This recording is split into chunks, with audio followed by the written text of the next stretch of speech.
Assalamualaikum warahmatullahi wabarakatuh.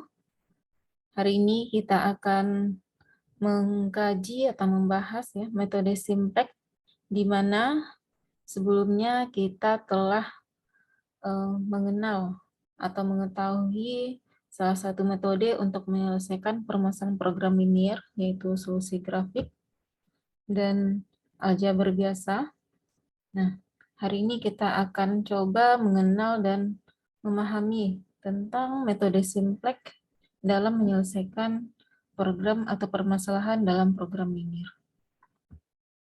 Nah, ternyata tidak hanya dengan solusi grafik dalam penyelesaian permasalahan program linier, ternyata ada metode lain. Nah, salah satunya adalah metode Simplex yang kita pelajari hari ini. Nah, kapan kita memakai metode Simplex? Nah, yaitu saat kita memiliki variabel keputusan 3 atau lebih. Nah, di mana untuk solusi grafik kita dapat menggunakan metode tersebut saat variabel keputusan kita memiliki 2 variabel. Nah, saat variabel keputusan sudah 3 atau lebih, itu menggunakan solusi grafik tidak efisien lagi. Bahkan tidak dapat digunakan lagi. Nah, penyelesaian dengan metode Simplex ini adalah penyelesaian solusi dengan iterasi. Maksud iterasi di sini adalah perhitungan ulang sampai mendapatkan solusi seoptimum mungkin. Nah, optimum di sini seperti yang telah kita pahami sebelumnya, ada 2 kasus. Bisa jadi nanti kasusnya adalah maksimum atau minimum. Oke, kita lanjut. Nah, jadi metode Simplex ini bisa kita artikan bahwa ini adalah suatu prosedur atau teknik atau langkah-langkah matematis yang dimana langkah-langkahnya berulang. Apa gunanya? Nah, seperti yang kita sampaikan, bahwa gunanya adalah menemukan solusi yang optimal dalam permasalahan program linier. Nah, bagaimana bentuk standar dari model program linier? Nah, apa guna kita mengenal bentuk standar dari model program linier? Gunanya adalah untuk menyelesaikan permasalahan program linier tersebut dengan metode Simplex tersebut. Jadi, syarat kita bisa menyelesaikan suatu permasalahan program linier, nah kita harus mengubah bentuk umum sebelumnya menjadi bentuk standar atau bentuk baku. Nah, cara mengubahnya yang pertama, fungsi tujuan dapat berupa maksimasi atau minimasi. Nah, ini masih sama dengan bentuk umum sebelumnya. Yang kedua, semua batasan atau kendala adalah persamaan. Nah, yang sebelumnya bentuk fungsi batasan kita itu adalah ketaksamaan. Nah, di sini kita harus mengubahnya menjadi bentuk persamaan dengan syarat lagi tambahan adalah nilai ke sisi kanan harus non-negatif. Nah, syarat yang ketiga, semua variabel keputusan adalah non-negatif. Ini hampir sama juga ya dengan bentuk umum dari model program linier sebelumnya. Oke. Nah, ini bentuk matematisnya. Jadi maksimum atau minimum di mana fungsi kita tujuan kita adalah Z sama dengan sigma CJ XJ di mana J dari 1 sampai N dengan fungsi batasan sigma AIJ XJ. Nah, itu sama dengan BI. Jadi bedanya kemarin ini kan boleh kasusnya besar sama atau kecil sama. Nah, saat kita mengubahnya ke bentuk standar, ini harus berbentuk persamaan. Selanjutnya untuk variabel keputusan, yaitu XJ. Nah, seperti biasa, bentuk umum sebelumnya adalah besar sama dari 0, di mana J dari 1 sampai N.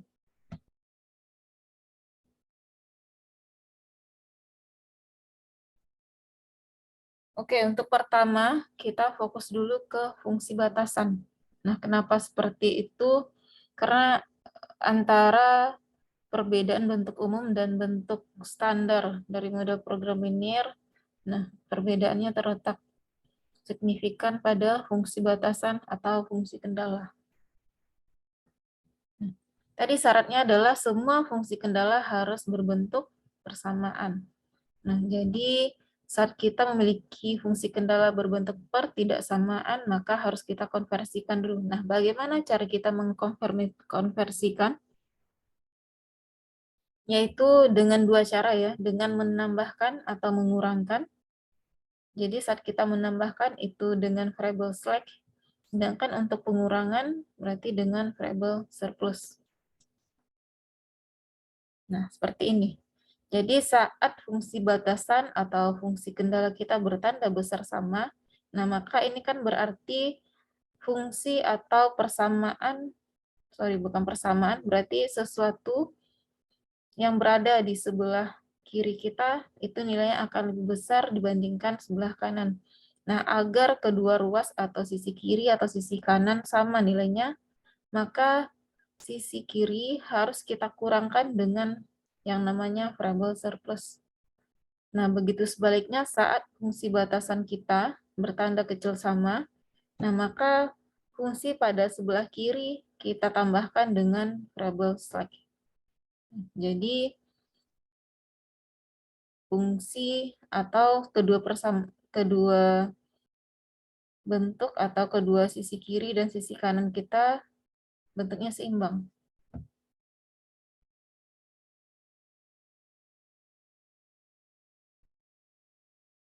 Nah, tambahan kasus lain, semua batasan dengan nilai sisi kanan bertanda negatif, ini bertanda negatif. Nah, maka apa yang harus kita lakukan? Maka kita harus juga mengubahnya, karena untuk syarat tambahan tadi, fungsi kendala pada sisi kanan itu harus bertanda non-negatif. Nah, di mana yang dikatakan non-negatif adalah nilainya mulai dari 0 dan seterusnya. Jadi karena tidak boleh negatif, maka kita harus mengubahnya dengan cara mengalihkan negatif 1 untuk kedua ruas.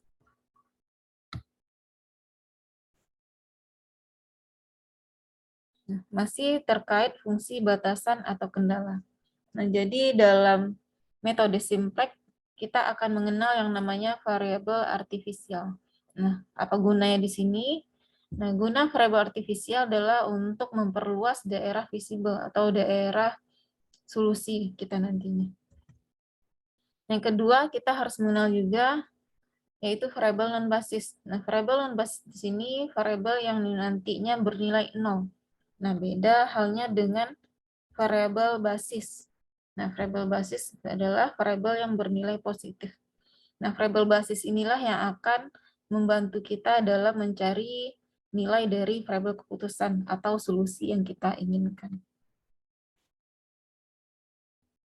Oke, kita memahami lebih dalam terkait materi ini, khususnya pada fungsi batasan atau kendala. Kita lihat contoh yang pertama.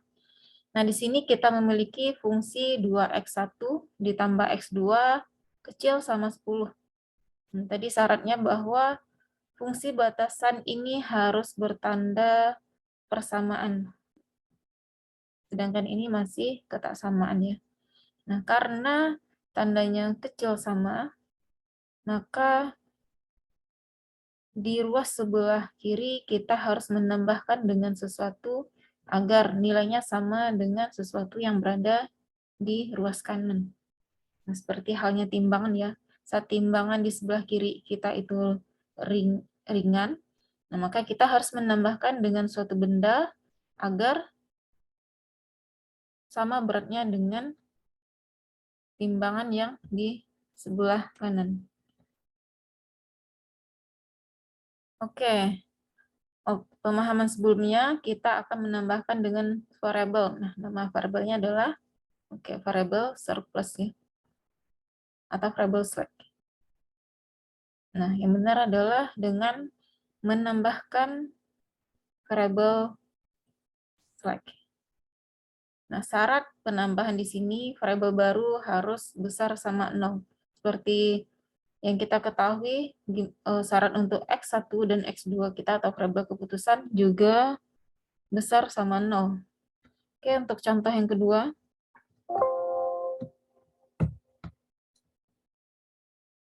X1 ditambah 2X2 dikurang 3X3 besar sama 10.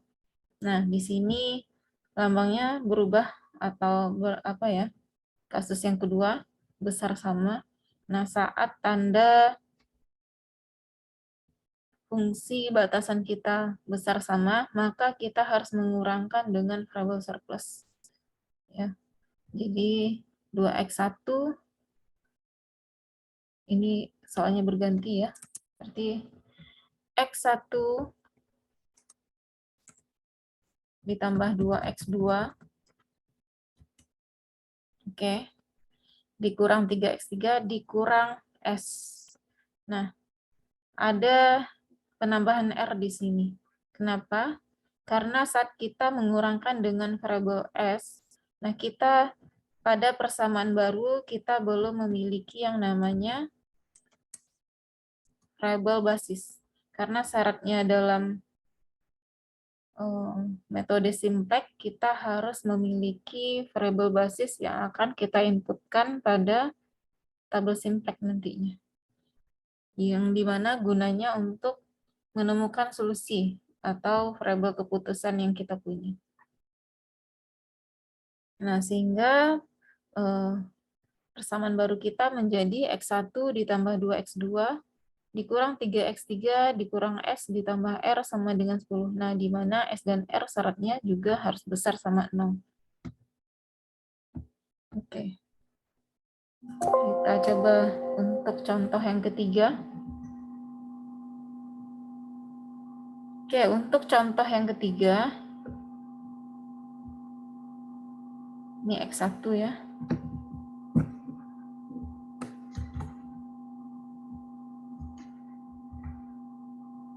Nah, sebelumnya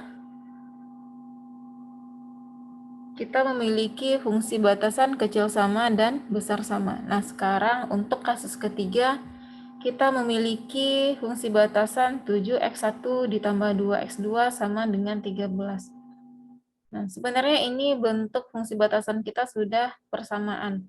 Namun, diingat lagi bahwa metode simplex butuh yang namanya variabel basis guna mencari solusi yang kita inginkan. Nah, sehingga kita cukup menambahkan yang namanya variabel artifisial. Nah, di sini kadang sebagai referensi, misalkan dengan A.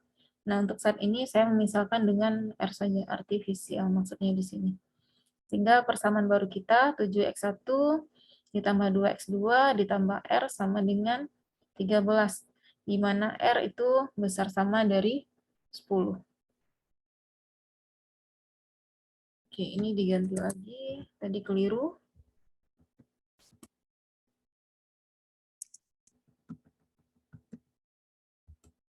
Nah, kita lihat lagi ada tambahan contoh yang terakhir. Nah, untuk tambahan contoh yang terakhir adalah 3x1 dikurang 2x2 besar sama negatif 10. Nah, syarat nilai kanan dari variabel keputusan tadi tidak boleh negatif. Nah, pada kasus keempat ini bertanda negatif. Nah, berarti kita harus mengalihkan ruas kiri dan ruas kanan dengan negatif 1. Nah, dapatlah ketasaman baru yaitu negatif 3x1 ditambah 2x2 kecil sama 10. Nah, saat kecil berarti kita menambahkan dengan variabel slack ya. Jadi negatif 3x1 ditambah 2x2 ditambah S sama dengan 10. Nah, di mana S kita besar sama 0.